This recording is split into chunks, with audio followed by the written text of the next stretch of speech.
Hi friends, welcome back to Ramjyothi logs. అందరికీ వరలక్ష్మి వ్రత శుభాకాంక్షలు అండి. ఈరోజు నేను తెల్లవారుజామున 4 గంటలకే నిద్ర లేచాను.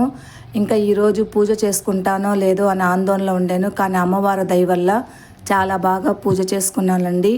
5 రకాలు ప్రసాదాలు తయారు చేసుకున్నాను. ఇంకా ఆవు పాలతో బెల్లం పొంగలు తయారు చేసుకున్నాను. ఇంకా పులిహోర తయారు చేసుకున్నాను.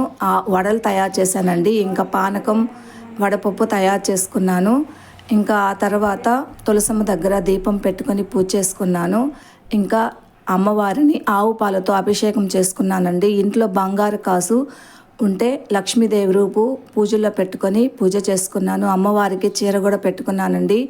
ఇంకా ఈ నైవేద్యాలతో అమ్మవారికి అష్టోత్తరం చదువుకొని పంచహారతితో అమ్మవారికి పూజ చేసుకున్నానండి. చాలా బాగా పూజ జరిగింది. మరి మీ ఇంట్లో ఎలా పూజ చేసుకున్నారో కామెంట్ చేయండి.